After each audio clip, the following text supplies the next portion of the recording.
I'm Jaryn Dominique, the CEO and lead strategist of Deviant Digital Services, and today I want to answer your questions about digital marketing. So let's dive in.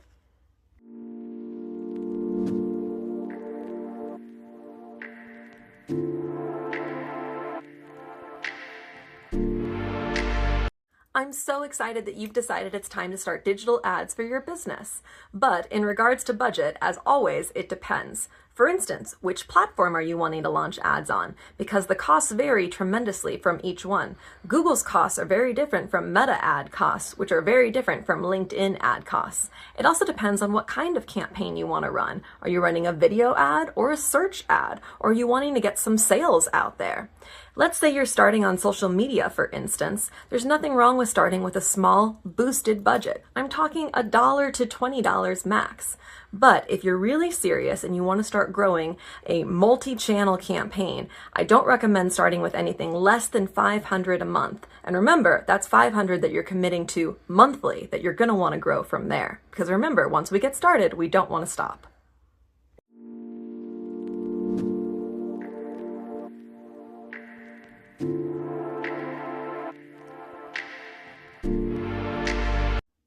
I understand wanting to turn your ads off if business is maybe slowing down. And if someone says you're not allowed to turn your ads off, that's suspicious. Of course you are allowed to turn your ads off. They're your ads and you should be in control of them. But do I recommend you turn your ads off and on? No, I do not. And the reason why is because the ads are machine learning. So every time you turn them off, you are turning off the machine. And every time you turn them on, they have to learn and go through that phase all over again, making you effectively lose the ground you've already gained. So what I really do prefer is when, if business is really ramped up, you can slow down the ads. And let's say business is really slowing down, you can ramp up the ads with more extensive ad schedules and budgets and bid adjusters. That way you still have that consistent campaign without having to stop and go and restart that learning phase for you.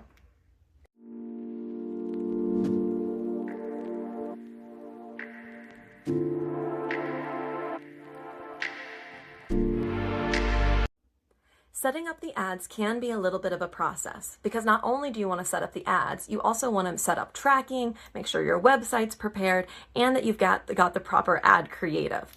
At our agency, we typically say a new ad build will be about 7 days, and that's with a brand new account and brand new tracking. But remember, once you set up that new ad account, you do not want to set it and forget it. You do want to make sure that you're updating that ad creative regularly to avoid your audience getting ad fatigue. So some people like to update their ad content every month, whereas others prefer to do it every quarter. Personally, I prefer to update ad content every 2 months because then we're going off of more than 30 days of data to analyze what ad creative performs best.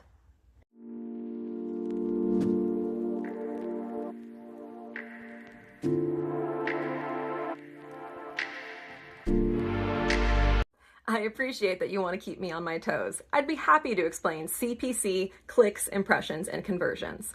CPC, or for some of you CPE, stands for cost per click or cost per engagement. Depending on what campaign you run will determine if you prefer a cost per click or a cost per engagement. But it sounds exactly like what it is. It is the cost per that click on your advertisement or your post. So it's frankly the actual cost of that engagement.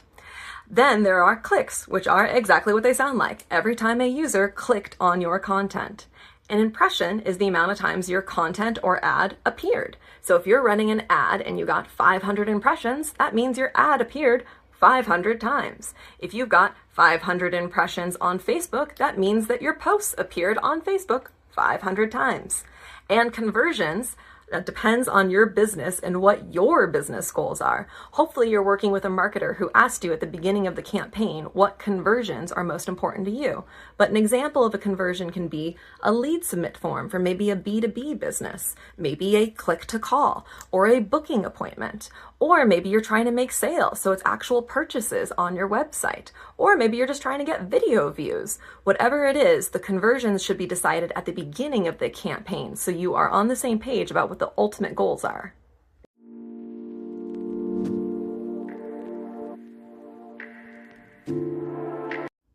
I hope you found these answers helpful as you continue on your digital marketing journey. But hey, I invite you to hit that subscribe button because we're going to be dropping videos like this on YouTube every single month to help you along the way. Once again, I'm Jaryn Dominique, the CEO and lead strategist of Deviant Digital Services. Thank you so much for watching today.